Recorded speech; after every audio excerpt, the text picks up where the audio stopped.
Hello guys, welcome to Pakistani real reaction. तो कैसे हैं आप सब? उम्मीद है आप सब बढ़िया होंगे और मजे में होंगे। मेरा नाम है मुदस्सिर। मैं मुबशिर। बहुत कमाल का वीडियो आ गया। वीडियो का जो टाइटल है वो है यूएन में इजराइल के लिए 149 देशों से भिड़ा भारत। भाई साहब वोट देने से मना कर दिया भारत ने इजराइल के अगेंस्ट। तो भाई साहब 149 देशों से भिड़ गया अकेले भारत। और टोटली सपोर्ट अभी तो सुनने में आ रहा है कॉलेज शोले भी इजराइल भारत को कर रहा है। तो भाई ये भाई देख लो खुद कितने सपोर्ट इस टाइम कर रहा है इजराइल को भारत। एंड में इसके ऊपर फुल चर्चा करेंगे। पहले वीडियो देखते हैं इनसाइड नॉलेज का वीडियो। तो स्टार्ट। दोस्तों, ईरान पर हमला करने के बाद इजराइल के प्रधानमंत्री नेतन्याहू ने फोन करके प्रधानमंत्री नरेंद्र मोदी को ईरान के ऊपर किए गए हमले के बारे में और अपने स्टैंड को क्लियर किया। इतना ही नहीं, इजराइल और गाजा को लेकर यूनाइटेड नेशन में सामने आए प्रस्ताव पर जहां 149 देश इजराइल के खिलाफ खड़े हुए, तो वहीं भारत ने इजराइल का यूनाइटेड नेशन के अंदर समर्थन किया। वहीं ईरान के द्वारा इजराइल पर किए जा रहे काउंटर अटैक, साथ ही अमेरिका और दुनिया का इस पर स्टैंड क्या है, इन सब के बारे में आज की इस वीडियो में डिटेल में बात करेंगे। भारत और इजराइल के रिश्ते कितने मजबूत है, इसका अंदाजा आप इसी बात से लगा सकते हैं कि बेंजामिन नेतन्याहू ने अमेरिका या फिर किसी दूसरे देशों के राष्ट्रीय अध्यक्षों से बात करने से पहले भारत के प्रधानमंत्री नरेंद्र मोदी को फोन कॉल किया। आप स्क्रीन पर इजराइल के प्रधानमंत्री का जो ट्विटर हैंडल है उसका आप स्क्रीनशॉट देख सकते हैं। इसमें बताया गया कि हमले के बारे में भारत के प्रधानमंत्री, जर्मनी के चांसलर और फ्रांस के प्रेसिडेंट से नेतन्याहू ने बात की। इसके अलावा इसमें यह भी लिखा गया है कि रूस के राष्ट्रपति पुतिन, अमेरिका के राष्ट्रपति ट्रंप और ब्रिटेन के प्रधानमंत्री कीर स्टारमर से भी आने वाले समय में नेतन्याहू बात करके जानकारी देंगे।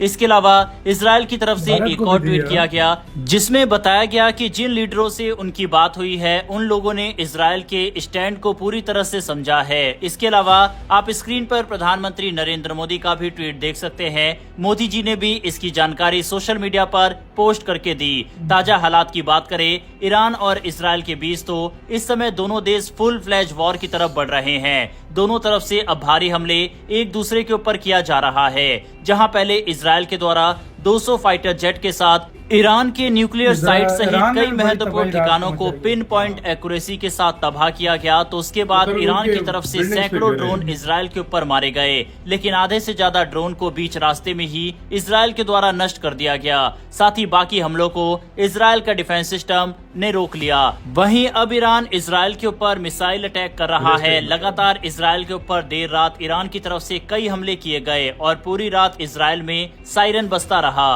वहीं ईरान की इन मिसाइल अटैक का जवाब भी इजराइल की तरफ से दिया जा रहा है। इजराइल की तरफ से बताया गया कि उनकी तरफ से ईरान की एक और न्यूक्लियर साइट को तबाह कर दिया गया है। आप स्क्रीन पर इन सभी के आर्टिकल देखते रहिए, क्योंकि हमने देखा है कि जब भारत पाकिस्तान का कॉन्फ्लिक्ट चल रहा था तो काफी सारी फेक न्यूज वायरल हो रही थी।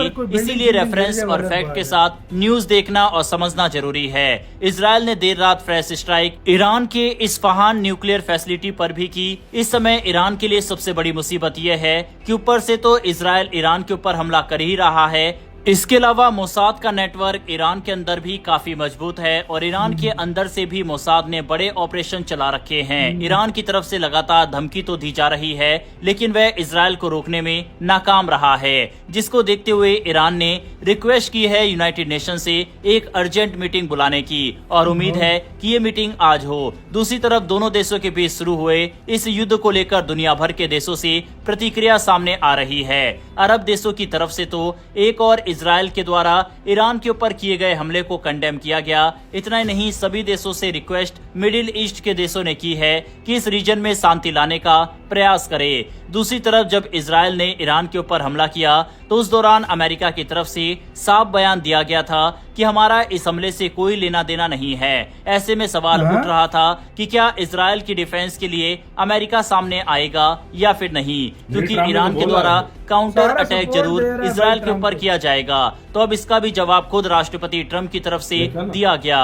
डोनाल्ड ट्रंप ने एक बड़ा ट्वीट कर ये साफ कहा कि इजराइल का हमला सही और सटीक था। लेकिन ये सिर्फ शुरुआत है, इससे और भी खतरनाक और बड़े हमले इजराइल ईरान पर आने वाले समय पर करेगा। अगर न्यूक्लियर वेपन्स को लेकर बातचीत के लिए ईरान राजी नहीं होगा तो ट्रंप ने इसमें भी अपना क्रेडिट लेने की पूरी कोशिश की। उनकी तरफ से कहा गया कि अमेरिका के द्वारा दिए गए हथियारों को रोक पाना ईरान के बस की बात नहीं है और हमारे हथियारों को इजरायली सेना अच्छे से चलाना जानती है। यानी कि साफ है कि इजराइल के साथ अमेरिका पूरी तरह से खड़ा हुआ है।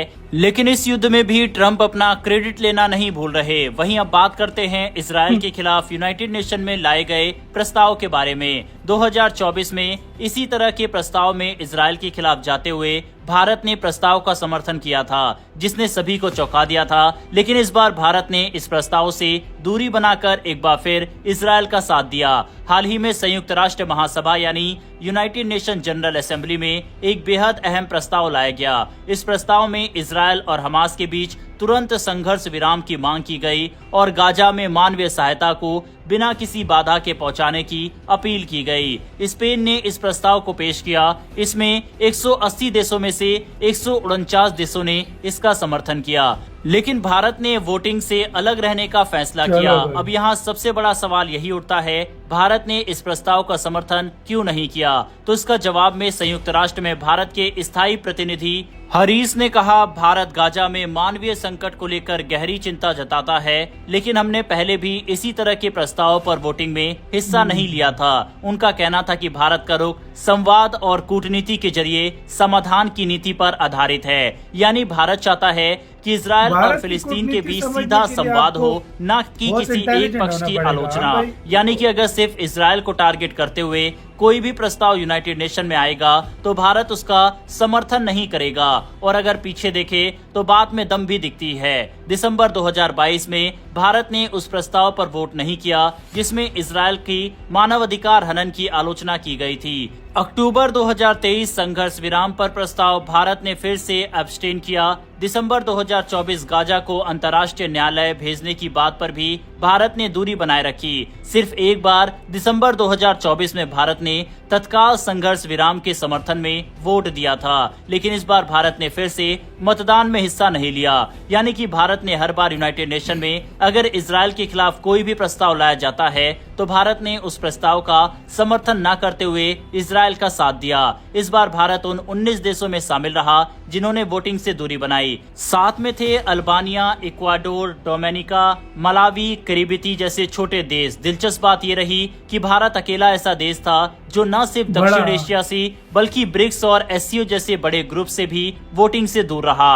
अब जरा हालात पर भी नजर डालते हैं। संयुक्त राष्ट्र की एजेंसियों के अनुसार गाजा में अब तक करीब 55,000 लोग मारे जा चुके हैं और इनमें बड़ी संख्या में महिलाएं और बच्चे शामिल हैं। WHO के अनुसार सैकड़ों बच्चे कुपोषण की वजह से मर चुके हैं। करीब 10 लाख लोग भूख, बीमारी और मौत के कगार पर है। भारत के द्वारा यूनाइटेड नेशन के इन प्रस्ताव का समर्थन न करने के पीछे एक बड़ा कारण यह है कि कई बार UNGA के प्रस्ताव में सिर्फ इजराइल की आलोचना होती है, जबकि हमास की हिंसा को नजरअंदाज किया जाता है। इसी के साथ हुई वीडियो खत्म।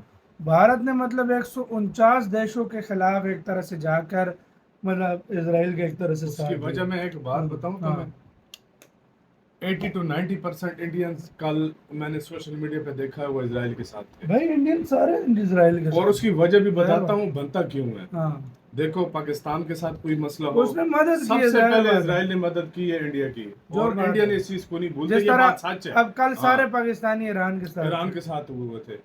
तकरीबन 80 to 90% पाकिस्तानी वाकई ईरान के साथ। ईरान से बात भी हुई है पाकिस्तान की, तो उस लिहाज से इंडिया उसके साथ ही था। जाहिर बात है इंडिया की गवर्नमेंट ने बस फोन पे किया, जाहिर बात है सपोर्ट। देखो इंडिया का न्यूट्रल रहकर ये भी फैसला है। इंडिया ने पहले ही मोदी जी ने बोला है इजराइल और ईरान दोनों मेरे अच्छे दोस्त हैं। तो इंडिया ने ये नहीं कहा कि मैं एक पक्ष दे दूं, लेकिन अंदर से भारत ऐसा लगता है इजराइल। देखो वो क्योंकि वो हमेशा वो भारत के साथ होता है। अब फर्ज करो हमारे कोई दुश्मन है, मैं एग्जांपल देता हूँ।